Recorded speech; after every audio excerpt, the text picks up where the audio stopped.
So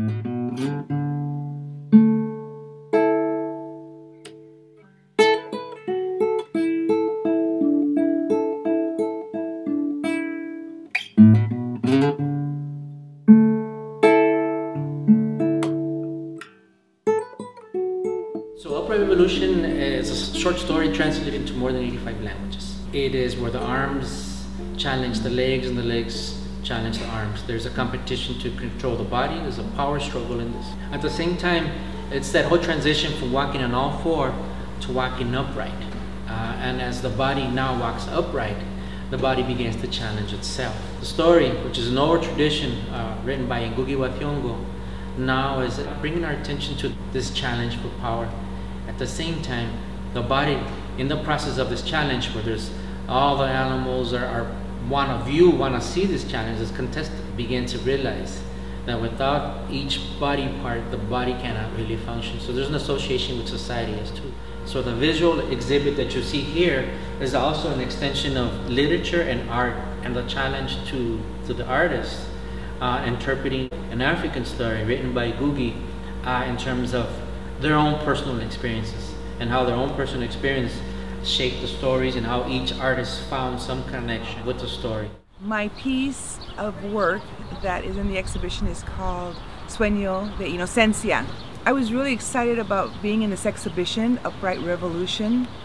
The piece talks about the struggle between the limbs and the innocence that is the connection between the limbs, and once they start to work together. The Mesoamerican deity is the protector of the innocence of the young girl sitting on top of him. The medium that I worked with on my Sueño series is acrylic on canvas. The struggle is to keep the innocence, to keep the beauty in her heart, to keep looking forward into the universe and seeing the possibilities of her soul. Ngugi wa Thiong'o's story, Upright Revolution, really challenged me in a way that I can't say I've been challenged before, in terms of trying to translate a whole story into a single still image. Unity is beauty.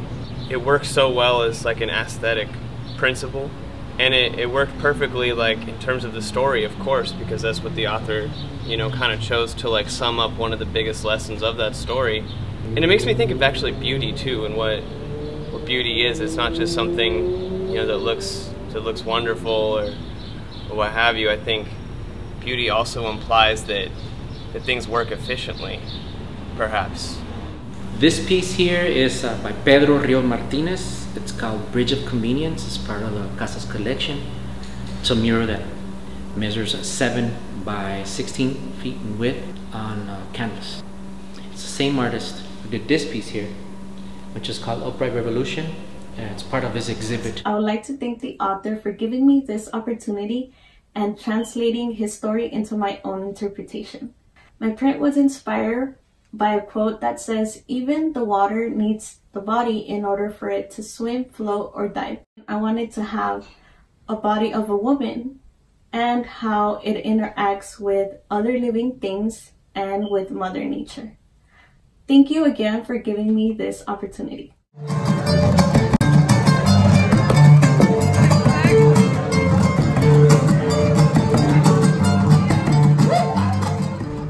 I'm totally impressed by the work which is going on in the center. I'm particularly, of course, impressed by this incredible interpretation of the story, the Upright Revolution.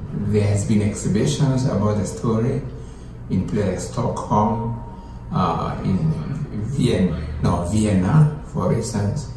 There's also been performances of the story in Nairobi, Kenya, in Nigeria, and other places, you know.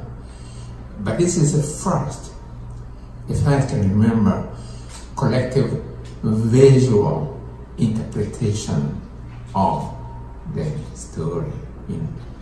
And it's totally amazing that when languages relate in terms of network, they gain collectively, collective gain. When they relate in terms of hierarchy, it suffocates. Some languages suffocate others, and so on. So there's collective loss in it. And I want to end up with this. I've always said that monolingualism is a carbon monoxide of cultures, and multilingualism is the oxygen, of cultures, So what we are really getting here with the work we are doing, the interpretation and so on, is really oxygen of cultures.